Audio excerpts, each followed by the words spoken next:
जय जिनेंद्र। आत्मा चैनल देख रहे सभी दर्शकों का मैं नलिनी स्वागत करती हूँ। आइए बढ़ते हैं आज के समाचारों की ओर। प्रधानमंत्री नरेंद्र मोदी ने अहमदाबाद में 85,000 से अधिक कई रेल परियोजनाओं का उद्घाटन किया। इसके साथ ही उन्होंने 10 नए वंदे भारत को भी हरी झंडी दिखाई है। इस अवसर पर पीएम मोदी ने कहा कि भारतीय रेल आधुनिकता की रफ्तार पर ऐसे ही आगे बढ़ती रहेगी और ये मोदी की गारंटी है। उन्होंने कहा विकसित भारत के लिए हो रहे नवनिर्माण का लगातार विस्तार हो रहा है। देश के कोने कोने में परियोजनाओं का लोकार्पण हो रहा है। कई योजनाएं शुरू हो रही हैं। अगर मैं साल 2024 की ही बात करूं तो इन करीब 75 दिन में 11 लाख करोड़ रुपए से ज्यादा की परियोजनाओं का लोकार्पण और शिलान्यास हो चुका है। इस मौके पर प्रधानमंत्री नरेंद्र मोदी ने और क्या कुछ कहा, आइए सुनते हैं। गुजरात के गवर्नर आचार्य श्री देवव्रत जी, गुजरात के लोकप्रिय मुख्यमंत्री श्रीमान भूपेंद्र भाई पटेल, कैबिनेट में मेरे साथी रेल मंत्री श्री अश्विनी वैष्णव जी, संसद में मेरे सहयोगी और गुजरात प्रदेश भारतीय जनता पार्टी के अध्यक्ष श्रीमान CR पाटिल और देश के कोने कोने से जुड़े सभी गवर्नर श्री, आदरणीय मुख्यमंत्रीगण, सांसदगण, विधायकगण, मंत्रीगण, और मैं स्क्रीन पर देख रहा हूं मेरे सामने 700 से ज्यादा स्थान पर वहां के सांसद के नेतृत्व में, वहां के मंत्री के नेतृत्व में लाखों लोग आज इस कार्यक्रम में जुड़े हैं। शायद रेलवे के इतिहास में एक साथ हिंदुस्तान के हर कोने में इतना बड़ा कार्यक्रम कभी नहीं हुआ होगा।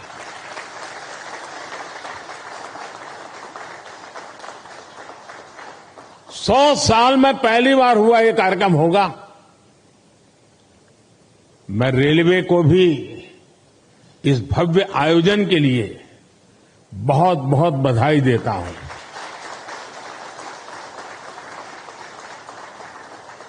विकसित भारत के लिए हो रहे नवनिर्माण का लगातार विस्तार हो रहा है। देश के कोने कोने में परियोजनाओं का लोकार्पण हो रहा है। नई योजनाएं शुरू हो रही है। अगर मैं साल 2024 की ही बात करूं, 2024 आने मुश्किल से अभी 75 दिन हुए हैं 2024 के। इन करीब करीब 75 दिन में 11 लाख करोड़ रुपए से ज्यादा की परियोजनाओं का लोकार्पण और शिलान्यास हो चुका है। और अगर मैं पिछले 10-12 दिन की बात करूं, पिछले 10-12 दिन में ही 7 लाख करोड़ रुपए से ज्यादा की परियोजनाओं का लोकार्पण और शिलान्यास हुआ है। आज भी विकसित भारत की दिशा में देश ने एक बहुत बड़ा कदम उठाया। इस कार्यक्रम में अब यहां 1 लाख करोड़ रुपए से ज्यादा की परियोजनाओं का और लोकार्पण और शिलान्यास हुआ है। और आप देखिए, आज 85,000 करोड़ रुपए, 85,000 करोड़ रुपए से अधिक से सिर्फ और सिर्फ रेलवे के प्रोजेक्ट देश को मिले हैं। और इसके उपरांत समय का अभाव रहता है मुझे, विकास में मैं गति को धीमी नहीं होने देना चाहता, और इसलिए आज रेलवे के ही कार्यक्रम में एक और कार्यक्रम जुड़ गया है पेट्रोलियम वालों का। और दहेज में, गुजरात में दहेज में 20,000 करोड़ रुपए से अधिक की लागत से बनने वाले पेट्रोकेमिकल परिसर का भी शिलान्यास हुआ है। और ये प्रोजेक्ट हाइड्रोजन उत्पादन के साथ साथ देश में पॉलीप्रोपिलीन की डिमांड को पूरा करने में अहम भूमिका निभाने वाला है। आज ही गुजरात और महाराष्ट्र में एकता मॉल्स का भी शिलान्यास हुआ है। ये एकता मॉल्स भारत के समृद्ध कुटीर उद्योग, हमारे हस्तशिल्प, हमारा वोकल फॉर लोकल का जो मिशन है, उसको देश के कोने कोने तक ले जाने में सहायक होगा और उसमें एक भारत श्रेष्ठ भारत की नींव को भी मजबूत होते हम देखेंगे। मैं इन परियोजनाओं के लिए देशवासियों को बधाई देता हूं और मैं मेरे नौजवान साथियों से कहना चाहता हूं, भारत एक युवा देश है, बहुत बड़ी तादाद में युवा रहते हैं देश में। मैं खास तौर पर मेरे युवा साथियों से कहना चाहता हूं, आज जो लोकार्पण हुआ है वो आपके वर्तमान के लिए है और आज जो शिलान्यास हुआ है वो आपके उज्जवल भविष्य की गारंटी लेकर के आया है। साथियों, आजादी के बाद की सरकारों ने राजनीतिक स्वार्थ को जिस तरह प्राथमिकता दी और उसकी बहुत बड़ी शिकार भारतीय रेल रही है। आप पिछले 2014 के पहले के 25-30 रेल बजट देख लीजिए। रेल मंत्री देश की पार्लियामेंट में क्या बोलते थे? हमारी फलानी ट्रेन का वहां स्टॉपेज दे देंगे, वहां हम डिब्बे 6 है तो 8 कर देंगे। यानी रेलवे, और मैं देख रहा था पार्लियामेंट में। आत्मा ब्यूरो की report. STF jackets Jain collection द्वारा महाशिवरात्रि के उपलक्ष्य पर एक विशाल भंडारे का आयोजन किया गया। बता दें कि इस मौके पर कई समाज सेवी भी मौजूद रहे, जिन्हें सम्मानित भी किया गया।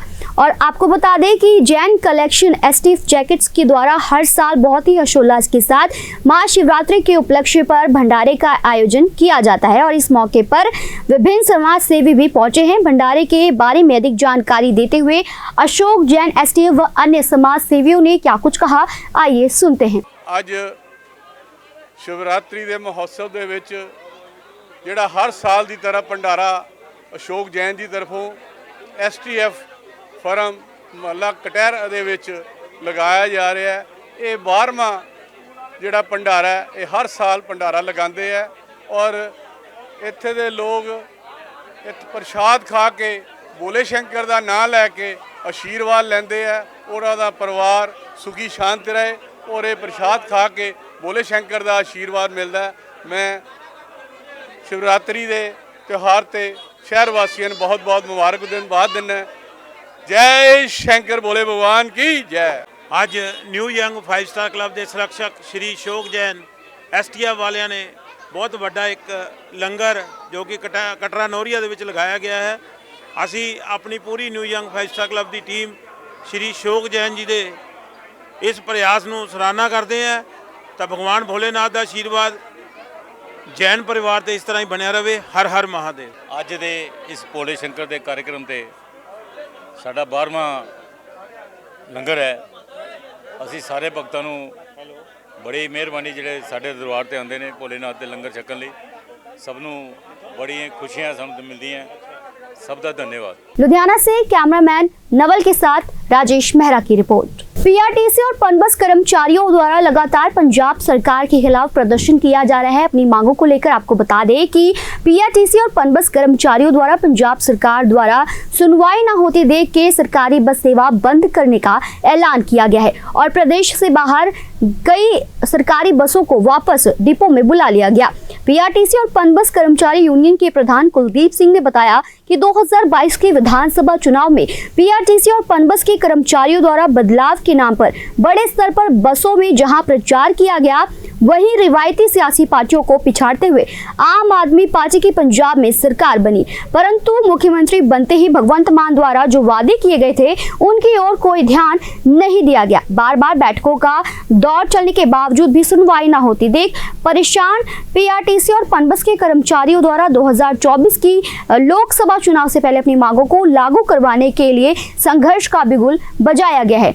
और इस मौके पर उन्होंने कहीं ना कहीं पंजाब पीआरटीसी बस के जो मैनेजमेंट है उन पर भी काफी सवाल उठाए हैं। जी प्रधान बठिंडा डिपू ਅੱਜ ਦਾ ਜੋ ਸਾਡਾ ਪ੍ਰੋਟੈਸਟ ਹੈ 12 ਵਜੇ ਤੋਂ ਅਸੀਂ ਕਾਲ ਦਿੱਤੀ ਹੋਈ ਹੈ ਬੱਸਾਂ ਬੰਦ ਦੀ ਔਰ 12 ਵਜੇ ਤੋਂ ਬਾਅਦ ਅਸੀਂ ਬੱਸਾਂ ਬੰਦ ਕਰਕੇ ਕੱਲ ਨੂੰ ਅਸੀਂ ਵਿਧਾਨ ਸਭਾ ਵੱਲ ਕੂਚ ਕਰਨ ਜਾ ਰਹੇ ਹਾਂ ਔਰ ਇਹ ਕਾਲ ਅਸੀਂ ਕੱਲ ਦੀ ਦਿੱਤੀ ਹੋਈ ਹੈ। ਕੱਲ ਅਸੀਂ ਕਾਲ ਦੇਤੀ ਸੀ ਪੂਰੇ ਪੰਜਾਬ ਭਰ ਦੇ ਵਿੱਚ, ਸਟੇਟਸ ਵੀ ਲਾਤੇ ਸੀ ਅਲੱਗ-ਅਲੱਗ ਔਰ ਮੀਡੀਆ ਦੇ ਵਿੱਚ ਵੀ ਦੱਸਤਾ ਸੀਗਾ ਵੀ ਜਿਹੜੀਆਂ ਸਾਡੀ ਕੱਲ ਦੀ ਹੜਤਾਲ ਹੈ ਔਰ ਪੰਜਾਬ ਦੇ ਲੋਕਾਂ ਨੂੰ ਅਸੀਂ ਅਪੀਲ ਕਰਤੀ ਸੀ ਵੀ ਤੁਸੀਂ ਬਾਹਰ ਨਿਕਲਣ ਦੀ ਕੋਸ਼ਿਸ਼ ਨਾ ਕਰਿਓ, ਕਿਉਂਕਿ ਦੇਖਿਆ ਜਾਂਦਾ ਵੀ ਜਦੋਂ ਬੱਸਾਂ ਬੰਦ ਹੋ ਜਾਂਦੀਆਂ ਤਾਂ ਜਨਤਾ ਨੂੰ ਬੜੀ ਇਹ ਚੀਜ਼ ਦੀ ਖੱਜਲ ਖਵਾਰੀ ਹੁੰਦੀ ਹੈ। ਜੇਕਰ ਗੱਲ ਕੀਤੀ ਜਾਵੇ ਕਿਉਂ ਤੁਸੀਂ ਇਹ ਸੰਘਰਸ਼ ਦਾ ਰਾਹ ਚੁਣਿਆ ਹੈ? ਸਰਕਾਰ ਸਾਡੇ ਨਾਲ ਵਾਰ-ਵਾਰ ਮੀਟਿੰਗਾਂ ਕਰਕੇ ਕੋਈ ਭਰੋਸੇ ਦੇ ਕੇ ਕੋਈ ਮਸਲੇ ਦਾ ਹੱਲ ਨਹੀਂ ਕਰਦੀ, ਕਿਉਂਕਿ ਸਰਕਾਰ ਜਦੋਂ ਸੱਤਾ ਦੇ ਵਿੱਚ ਆਈ ਸੀ ਤਾਂ ਉਹਨੂੰ ਬੜੇ-ਬੜੇ ਵਾਅਦੇ ਕੀਤੇ ਸੀ ਵੀ ਅਸੀਂ ਕਿਸੇ ਵੀ ਮੁਲਾਜ਼ਮ ਨੂੰ ਕੱਚੀ ਭਰਤੀ ਨਹੀਂ ਕਰਾਂਗੇ, ਕਿਸੇ ਵੀ ਮੁਲਾਜ਼ਮ ਦੀ ਹਰ ਇੱਕ ਮੁਲਾਜ਼ਮ ਨੂੰ ਰੈਗੂਲਰ ਕੀਤਾ ਜਾਊਗਾ, ਪਰ ਇਹ ਸਰਕਾਰ ਨੇ ਅਜੇ ਤੱਕ ਕਿਸੇ ਵੀ ਮੁਲਾਜ਼ਮ ਨੂੰ ਰੈਗੂਲਰ ਨਹੀਂ ਕੀਤਾ, ਜਿਹਦੇ ਕਾਰਨ ਸਾਨੂੰ ਪਹਿਲਾਂ ਆਸ ਸੀ ਵੀ ਵਿਧਾਨ ਸਭਾ ਦਾ ਸੈਸ਼ਨ ਚੱਲ ਰਿਹਾ ਵੀ ਇਸ ਵਾਰ ਮੁਲਾਜ਼ਮਾਂ ਦਾ ਕੋਈ ਹੱਲ ਕੀਤਾ ਜਾਊਗਾ, ਪਰ ਸਾਨੂੰ ਨਹੀਂ ਲੱਗਦਾ ਵੀ ਸਰਕਾਰ ਮੁਲਾਜ਼ਮਾਂ ਦਾ ਕੋਈ ਹੱਲ ਕਰੂਗੀ। ਠੇਕੇਦਾਰੀ ਸਿਸਟਮ ਦੇ ਅਧੀਨ ਭਰਤੀ ਹੋ ਰਹੀ ਹੈ ਔਰ ਕਿਸੇ ਵੀ ਮੁਲਾਜ਼ਮ ਨੂੰ ਰੈਗੂਲਰ ਨਹੀਂ ਕੀਤਾ ਰਿਹਾ, ਜਿਸ ਦੇ ਰੋਸ ਵਜੋਂ ਅਸੀਂ ਇਹ ਚੀਜ਼ ਦਾ ਆਪਣਾ ਸੰਘਰਸ਼ ਦਾ ਵਿਸਲ ਵਜਾਇਆ। ਜੇਕਰ ਗੱਲ ਕੀਤੀ ਹੈ ਵਿਧਾਨ ਸਭਾ ਚੋਣਾਂ 'ਚ ਤੁਸੀਂ ਬੜਾ ਪ੍ਰਚਾਰ ਕੀਤਾ ਸੀ, ਅੱਜ ਤੁਸੀਂ ਵਿਰੋਧ ਦੇ ਵਿੱਚ ਖੜੇ ਹੋ 24 ਦੀ ਇਲੈਕਸ਼ਨ ਤੋਂ ਪਹਿਲਾਂ, ਕੀ ਰਣਨੀਤੀ ਹੈ ਤੁਹਾਡੀ? ਬਿਲਕੁਲ ਜੀ, ਜੇ ਸਰਕਾਰ ਸੱਤਾ ਦੇ ਵਿੱਚ ਆਈ ਸੀ ਤਾਂ ਅਸੀਂ ਉਦੋਂ ਬੱਸਾਂ ਦੇ ਵਿੱਚ ਪ੍ਰਚਾਰ ਕੀਤਾ ਸੀ ਵੀ ਸਰਕਾਰ ਨੂੰ ਸੱਤਾ ਦੇ ਵਿੱਚ ਲੈ ਕੇ ਆਓ, ਕਿਉਂਕਿ ਪਿਛਲੀਆਂ ਸਰਕਾਰਾਂ ਤੋਂ ਸਾਨੂੰ ਨਹੀਂ ਲੱਗਦਾ ਸੀ ਪਿਛਲੀਆਂ ਸਰਕਾਰਾਂ ਸਾਡਾ ਕੋਈ ਹੱਲ ਕਰਨੀਆਂ, ਸਾਨੂੰ ਲੱਗਦਾ ਸੀ ਵੀ ਇਹ ਸਰਕਾਰ ਸਾਡਾ ਕੋਈ ਹੱਲ ਕਰੂਗੀ, ਪਰ ਇਹ ਸਰਕਾਰ ਵੀ ਉਹਨਾਂ ਸਰਕਾਰਾਂ ਦੀ ਤਰ੍ਹਾਂ ਫੇਲ ਹੈ ਜੀ।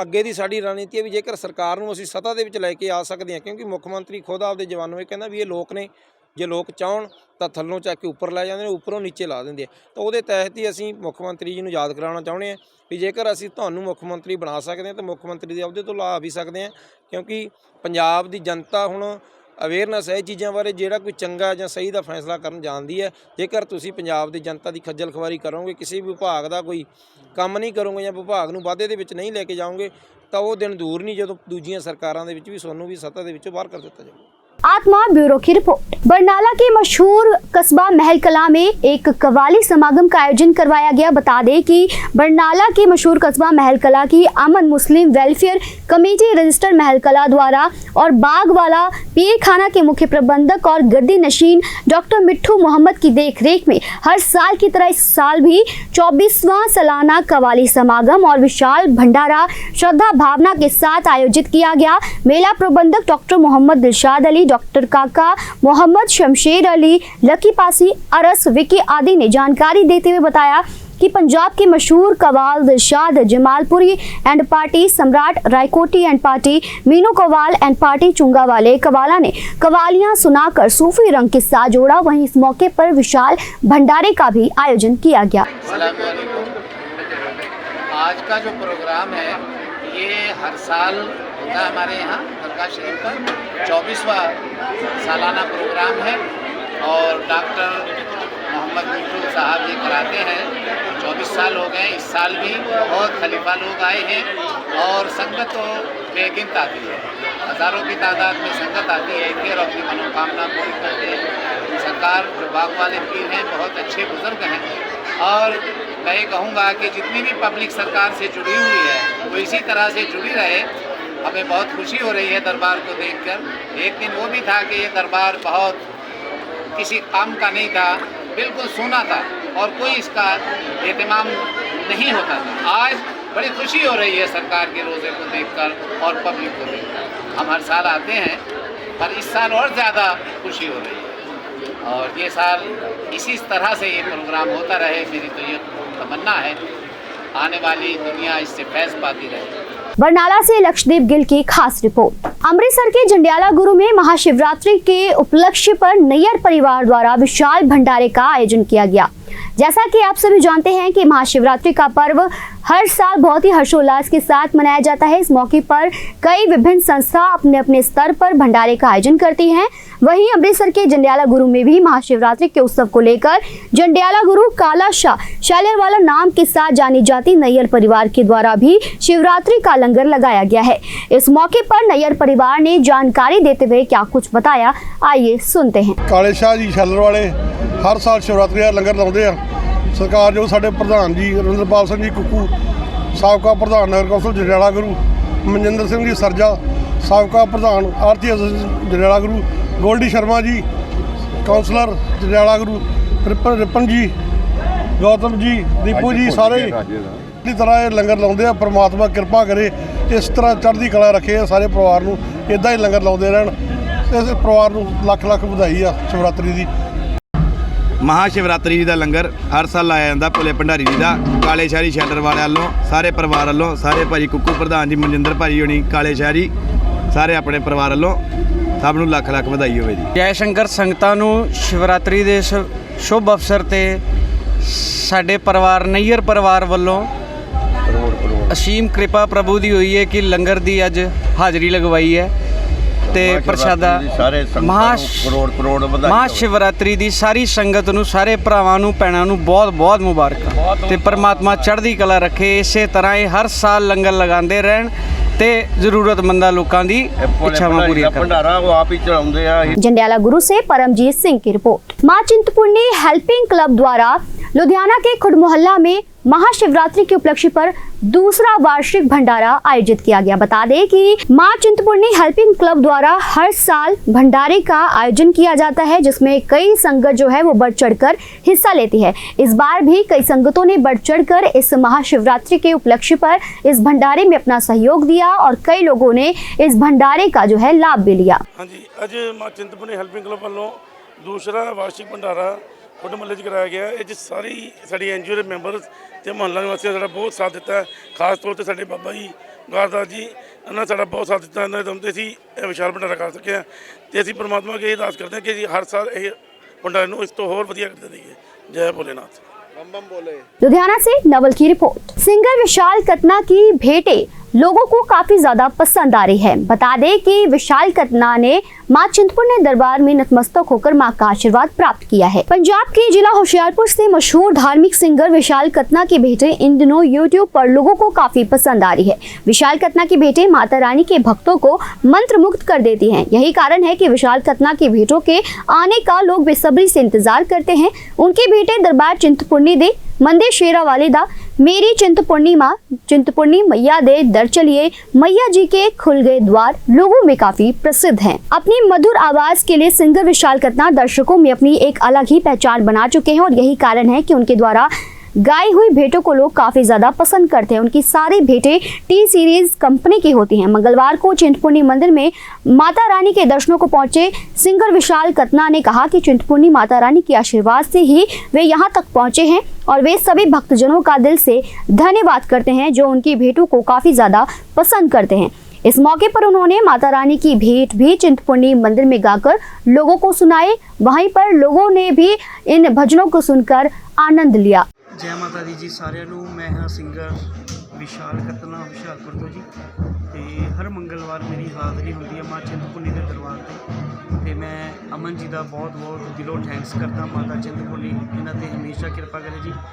अज तक मेरिया महारानी की कृपा के नाल 13 भेंटां रिलीज़ हुई टी सीरीज कंपनी के जिहदे कि तुसीं बहुत ज़्यादा प्यार दिता मंदिर शेरा वाली नूं, मेरी चिंतापूर्णी मां और बहुत ही लेटेस्ट भेंट जी मेरी जी सुपर हिट भेंट हो रही है जामा मंगलवार दरबार चिंतापूर्णी के टी सीरीज कंपनी के भेंट मेरी रिलीज़ हुई है। माता रानी की कृपा नाल जिन्हों कि तुसीं बहुत आशीर्वाद दे रहे हो प्यार दे रहे हो। बस इस भेंट को ज़्यादा तो ज़्यादा शेयर करो लाइक करो। मैं 2 लाइनां तुहानूं सुना भी दिंदा जी।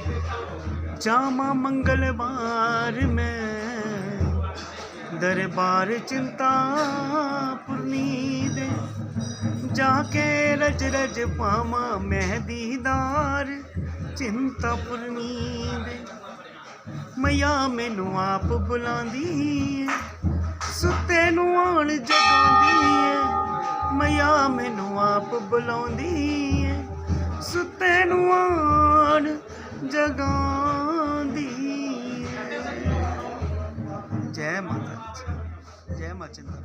चिंतपूर्णी से अमन शर्मा की रिपोर्ट। पंजाब में लगातार आम आदमी पार्टी विकास कार्य कर रही है। वही बात करें पठानकोट की तो आज विधानसभा हल्का भुआ में नरोट जैमल सिंह के लोगों के लिए बहुत ही महत्वपूर्ण दिन रहा। इस मौके पर नरोट जैमल सिंह निवासियों की सुविधाओं को ध्यान में रखते हुए क्षेत्र को सीवरेज की सुविधा दी गई है। जी हां, सीवरेज और सीवरेज ट्रीटमेंट प्लांट के निर्माण कार्य का नींव पत्थर रखा गया। बता दें कि पंजाब के कैबिनेट मंत्री लालचंद कटारूचक ने इस योजना का उद्घाटन किया और नींव पत्थर रखा। इस मौके पर उन्होंने संबोधित करते हुए क्या कुछ कहा, आइए सुनते हैं।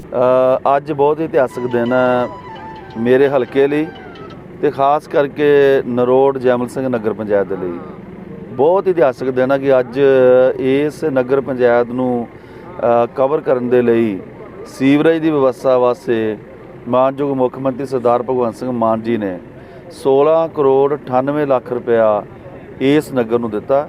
सो ये 16 करोड़ 98 लाख रुपये दे विच एक बहुत ही खूबसूरत वधिया लेटेस्ट टैक्नोलॉजी दे नाल भरपूर सीवरेज वसाया जाऊगा ते प्लस सीवरेज ट्रीटमेंट प्लांट भी लगना है। सो जिहदा अज उद्घाटन करने के लिए मैं इत्थे मतलब आया। सो मेरे वल्लों मानयोग मुख मंत्री जी वल्लों नगर पंचायत नरोट जैमल सिंह दे सारे वासियों नूं बहुत बहुत मुबारकां। सो मैं कह सकदा कि इस रावी दे पारले पासे हुण तक दा सब तो वड्डा प्रोजैक्ट जिहड़ा लगभग 17 करोड़ रुपए दा वो पहली बार आया। सो मानयोग मुख मंत्री सरदार भगवंत सिंह मान जी दा जिहड़ा रंगला पंजाब बनाउण दा सुपना है ते जिस सुपने नूं साकार करन दे लई वो दिन रात मेहनत कर रहे ने, ये उहदा प्रगटावा या उहदा असर है कि सरहदी इलाके दे लोकां नूं भी सीवरेज की व्यवस्था मिले। इस तो पहलों भी इस इलाके दे अंदर 5 आम आदमी क्लीनिक, इस तो पहलों 41 लाख रुपया बमियाल की ITI नूं, इस तो पहलों 61 लाख रुपया इस नगर दे सीनियर सैकेंडरी स्कूल नूं अपग्रेड करने दे लई जिहड़ा सरकार वालों दिता गया ते अज उन्हां सारियां योजनावां दा ये सिरा है सब तो बड़ा प्रोजैक्ट। सो मैं खुद भी मानयोग मुख मंत्री जी का धन्यवाद करदा कि उन्होंने इस सरहदी एरिए वाल अपनी सवली अख रखते हुए एडा बड़ा प्रोजैक्ट दिता। सो मैं समझदा इहदे नाल बहुत बड़ी राहत जिहड़ी है वो इस इलाके के लोगों को मिलनी है। तो खास करके वो परिवार जिहड़ा अज महंगे युग के अंदर शौचालय नहीं बना सकते घर के अंदर जां जिन्हां को जगह नहीं है, ये भी कुछ परिवार हैगे आ। सो जनरली बहुत बड़ी सुगात जिहड़ी अज नरोट जैमल सिंह के लोगों को मिली है, तो मेरे वालों भी बहुत बहुत मुबारक। पठानकोट से आलोक कुमार की रिपोर्ट। मध्य प्रदेश में मध्य प्रदेश के उप मुख्यमंत्री द्वारा लोकसभा चुनाव को लेकर बिगुल बजा दिया गया है और इसका प्रचार प्रसार शुरू कर दिया गया है। मध्य प्रदेश के शेरपुर स्थित शिवराज सिंह चौहान के निवास पर भाजपा के लोकसभा चुनाव के लिए चुनावी कार्यकाल का शुभारंभ कर दिया गया है। प्रदेश सरकार के उप मुख्यमंत्री राजेंद्र शुक्ल ने रिबन काटकर इसका शुभारंभ किया। मीडिया से बातचीत करते हुए उन्होंने कहा कि शिवराज सिंह चौहान पांव पांव वाले भैया हैं और पूरे प्रदेश की नहीं बल्कि देश भर में उनकी ख्याति है। यहाँ से पूर्व में भी वह सांसद रहे हैं, एक बार फिर जनता के बीच सांसद बनकर सेवा के लिए प्रस्तुत है। उनके चुनाव कार्यालय का आज शुभारंभ किया गया है। शिवराज सिंह चौहान की ऐतिहासिक जीत का उन्होंने दावा किया। इसके साथ साथ नरेंद्र मोदी की तीसरी बार सरकार बनने की भी बात कही।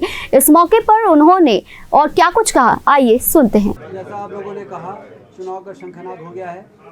भारतीय जनता पार्टी इस लोकसभा के चुनाव में पूरी तैयारी के साथ मोदी जी को तीसरी बार प्रधानमंत्री बनाने के लिए पूरे जोश और खरोश के साथ इस चुनाव मैदान में उतर रही है। इस दिशा में आदरणीय शिवराज सिंह चौहान जी भारतीय जनता पार्टी के प्रत्याशी हैं, जो पहले भी कई बार यहाँ से सांसद रहे हैं। प्रदेश के बहुत ही लोकप्रिय नेता और लंबे समय तक मुख्यमंत्री के तौर पर उन्होंने करोड़ों लोगों के दिल और दिमाग में अपना स्थान बनाया है। और ये वो संसदीय क्षेत्र है जहाँ पर उन्होंने राजनीति की शुरुआत करके पाँव पाँव वाले भैया के रूप में मशहूर हुए थे। और हम लोग अपने विंध्य क्षेत्र में भी जब शिवराज सिंह चौहान जी के बारे में सुनते थे तो ये सुनने को मिलता था कि वो एक ऐसा नेता है मध्य प्रदेश में जो पैदल चल चल के लोगों से आत्मीय संबंध स्थापित करने का काम उन्होंने किया। बाद में हम लोगों ने देखा उनकी राजनीतिक यात्रा कितनी यशस्वी रही है कि बहुत कम उम्र में उन्होंने राष्ट्रीय स्तर पर जिम्मेदारियां संभाली, फिर मुख्यमंत्री रहे और फिर से केंद्रीय नेतृत्व ने उन्हें दिल्ली में सांसद के रूप में बुलाने के लिए उतारा है। और मैं देख रहा हूं कि विदिशा लोकसभा के हमारे सांसद जी आदरणीय उमाकांत भार्गव जी यहाँ पर बैठे हैं और आदरणीय रामपाल सिंह जी हैं, हमारे योगेश टंडन जी हैं, जिलाध्यक्ष जी हैं। सारे लोग पूरे कार्यकर्ता इस बात को लेकर उत्साहित हैं कि एक बार फिर से शिवराज सिंह चौहान जी के लिए हमें काम करना पड़ेगा। आत्मा ब्यूरो की रिपोर्ट। पंजाब में आम आदमी पार्टी की सरकार द्वारा तीर्थ यात्रा स्कीम शुरू की गई है, जिसके अंतर्गत लगातार जो वृद्ध हैं उन्हें तीर्थ यात्रा करवाई जा रही है। वहीं इसके अंतर्गत पंजाब के मुख्यमंत्री भगवंत सिंह मान की अगुवाई वाली सूबा सरकार के द्वारा लोगों की धार्मिक आस्थाओं को ध्यान में रखते हुए मुख्यमंत्री तीर्थ यात्रा योजना जो है ये शुरू करते हुए लोगों में धार्मिक स्थानों की यात्रा को लेकर खुशी की लहर पाई जा रही है।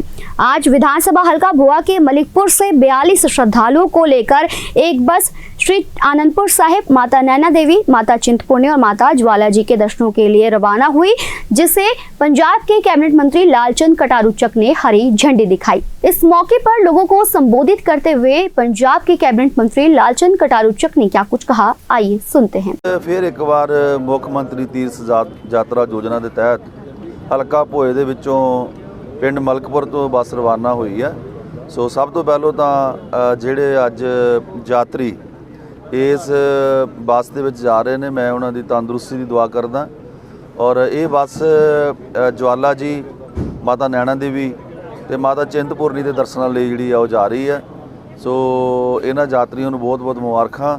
ਸੋ ਲਗਾਤਾਰ ਜਿਸ ਤਰ੍ਹਾਂ ਪਿਛਲੇ ਲੰਬੇ ਅਰਸੇ ਤੋਂ ਪੰਜਾਬ ਦੇ ਅੰਦਰ ਮੁੱਖ ਮੰਤਰੀ ਤੀਰਥ ਯਾਤਰਾ ਦੀ ਯੋਜਨਾ ਤਹਿਤ ਜਿਹੜਾ ਵੀ ਕੋਈ ਵਿਅਕਤੀ ਜਿੱਥੇ ਵੀ ਉਹਦੀ ਆਸਥਾ ਜੁੜੀ ਹੈ, ਜਿਸ ਵੀ ਧਾਰਮਿਕ ਥਾਂ ਦੇ ਉੱਤੇ ਉਹ ਜਾਣਾ ਚਾਹੁੰਦਾ, ਉਹਦੇ ਲਈ ਸਰਕਾਰ ਨੇ ਵੱਡਾ ਉਪਰਾਲਾ ਕੀਤਾ। ਔਰ ਇਸ ਬੱਸ ਦੇ ਵਿੱਚ ਜਿੰਨੇ ਵੀ ਯਾਤਰੀ ਮਤਲਬ ਜਾਂਦੇ ਆ, ਉਹਨਾਂ ਦੇ ਰਹਿਣ ਦਾ, ਖਾਣ ਦਾ, ਭੋਜਨ ਦਾ ਸਾਰਾ ਹੀ ਪ੍ਰਬੰਧ ਜਿਹੜਾ ਆ ਉਹ ਸਰਕਾਰ ਵੱਲੋਂ ਕੀਤਾ ਜਾਂਦਾ। ਔਰ ਨਾਲ ਇੱਕ ਮੈਡੀਕਲ ਟੀਮ ਵੀ ਜਾਂਦੀ ਹੈ ਕਿ ਰਾਹ ਵਿੱਚ ਕਿਸੇ ਨੂੰ ਕਿਸੇ ਤਰ੍ਹਾਂ ਦੀ ਵੀ ਕੋਈ ਦਿੱਕਤ ਆਉਂਦੀ ਹੈ ਤੇ ਉਹਨੂੰ ਤੁਰੰਤ ਜਿਹੜੀ ਆ ਉਹ ਮੈਡੀਕਲ ਸਹਾਇਤਾ ਵੀ ਦਿੱਤੀ ਜਾਵੇ। ਸੋ ਖਾਸ ਕਰਕੇ ਕਈ ਵਾਰ ਅਸੀਂ ਸਾਧਨਾਂ ਦੀ ਘਾਟ ਕਰਕੇ ਆਪਣੇ ਅਕੀਦਿਆਂ ਨੂੰ ਸਜਦਾ ਕਰਨ ਦੇ ਲਈ ਰਹਿ ਜਾਂਦੇ ਹਾਂ, ਪਰ ਇਹ ਕਿਉਂਕਿ ਯਾਤਰਾ ਬਿਲਕੁਲ ਫ੍ਰੀ ਹੈ, ਬਿਲਕੁਲ ਸਰਕਾਰ ਵੱਲੋਂ ਇਹਦਾ ਜਿਹੜਾ ਪ੍ਰਬੰਧ ਕੀਤਾ ਜਾਂਦਾ ਹੈ। ਸੋ ਹਰ ਵਿਅਕਤੀ ਇਹਦੇ 'ਤੇ ਬੜੇ ਚਾਅ ਨਾਲ, ਬੜੇ ਉਤਸ਼ਾਹ ਨਾਲ ਜਾਂਦਾ। ਸੋ ਚੰਗੀ ਗੱਲ ਇਹ ਹੈ ਵੀ ਇਸ ਯਾਤਰਾ ਦੇ ਦੌਰਾਨ ਹੁਣ ਤੱਕ ਹਲਕੇ ਭੋਏ ਦੇ ਵਿੱਚੋਂ ਇਹ 9ਵੀਂ ਬੱਸ ਜਿਹੜੀ ਆ ਉਹ ਜਾ ਰਹੀ ਹੈ। ਸੋ ਜਿਹਦੇ ਵਿੱਚ ਸੈਂਕੜਿਆਂ ਦੀ ਗਿਣਤੀ 'ਚ ਜਿਹੜੇ ਵਿਅਕਤੀ ਆ ਉਹ ਯਾਤਰਾ ਕਰਕੇ ਆਏ ਵੱਖ-ਵੱਖ ਥਾਵਾਂ 'ਤੇ। ਇਹਨਾਂ ਵਿੱਚ ਸ੍ਰੀ ਅੰਮ੍ਰਿਤਸਰ ਸਾਹਿਬ ਵੀ ਬੱਸ ਗਈ ਹੈ, ਅਨੰਦਪੁਰ ਸਾਹਿਬ ਵੀ ਗਈ ਹੈ। ਸੋ ਵੱਖ-ਵੱਖ ਥਾਵਾਂ 'ਤੇ ਅੱਜ ਫਿਰ ਦੁਬਾਰਾ ਮਾਤਾ ज्वाला जी, माता चिंतपूर्णी ਤੇ ਮਾਤਾ ਨੈਣਾ ਦੇਵੀ ਦੇ ਦਰਸ਼ਨਾਂ ਲਈ ਪਿੰਡ ਮਲਕਪੁਰ ਤੋਂ ਬੱਸ ਜਾ ਰਹੀ ਹੈ। ਸੋ ਲਗਾਤਾਰ ਪੰਜਾਬ ਨੂੰ ਰੰਗਲਾ ਪੰਜਾਬ ਬਣਾਉਣ ਦੇ ਲਈ ਜਿਹੜਾ ਮੁੱਖ ਮੰਤਰੀ ਸਾਹਿਬ ਦਾ ਨਾਰਾ ਜਾਂ ਸੰਕਲਪ ਹੈ, ਉਹਦੀ ਪੂਰਤੀ ਲਈ ਜਿੱਥੇ ਪੰਜਾਬ ਦੇ ਲੋਕਾਂ ਦੇ ਆਰਥਿਕ ਮਸਲੇ ਹੱਲ ਕੀਤੇ ਜਾ ਰਹੇ ਆ, ਉਹਨਾਂ ਨੂੰ ਵੱਡੀਆਂ ਵੱਡੀਆਂ ਸੁਗਾਤਾਂ ਦਿੱਤੀਆਂ ਜਾ ਰਹੀਆਂ ਨੇ, ਵੱਡੇ ਰੁਜ਼ਗਾਰ ਦਿੱਤੇ ਦਿੱਤੇ ਜਾ ਰਿਹਾ ਪੰਜਾਬ ਦੇ ਅੰਦਰ। ਤੇ ਉਹਦੇ ਨਾਲ ਦੇ ਨਾਲ ਇਹ ਵੱਖਰੀ ਕਿਸਮ ਦਾ ਉਪਰਾਲਾ ਹੈਗਾ ਆ, ਜਿਹਨੂੰ ਤੁਸੀਂ ਦੇਖ ਰਹੇ ਹੋ ਵੀ ਕਿੰਨੇ ਚਾਅ ਤੇ ਉਤਸ਼ਾਹ ਨਾਲ ਲੋਕ ਜਾਂਦੇ ਆ ਤੇ ਸੱਚੀ ਮੁੱਚੀ ਲੋਕ ਮਤਲਬ ਗੁੱਡ ਫੀਲ ਕਰ ਰਹੇ ਆ ਸਰਕਾਰ ਦੀ ਯੋਜਨਾ ਦੇ ਤਹਿਤ। ਸੋ ਫਿਰ ਦੁਬਾਰਾ ਅੱਜ ਜਿੰਨੇ ਵੀ ਯਾਤਰੀ ਜਾ ਰਹੇ ਨੇ ਉਹਨਾਂ ਨੂੰ ਮੇਰੇ ਵੱਲੋਂ ਸ਼ੁਭ ਕਾਮਨਾਵਾਂ ਔਰ ਉਹਨਾਂ ਦੀਆਂ ਆਸ਼ਾ ਉਮੀਦਾਂ ਪੂਰੀਆਂ ਹੋਣ, ਇਹ ਮੇਰੀ ਦੁਆ ਆ। ਸੋ ਇਸੇ ਤਰ੍ਹਾਂ ਹਲਕੇ ਭੋਏ ਨੂੰ, ਇਸੇ ਤਰ੍ਹਾਂ ਪੰਜਾਬ ਨੂੰ ਅਸੀਂ ਅੱਗੇ ਵਧਾਉਂਦੇ ਰਹੀਏ, ਸਾਡਾ ਯਤਨ ਹੈਗਾ ਆ। ਸੋ ਸਭ ਨੂੰ बहुत बहुत मुबारक। पठानकोट से आलोक कुमार की रिपोर्ट। आज के समाचार बस यहीं तक, कल फिर हाजिर होंगे कुछ नए समाचारों के साथ। तब तक आप देखते रहिए आत्मा चैनल। धन्यवाद।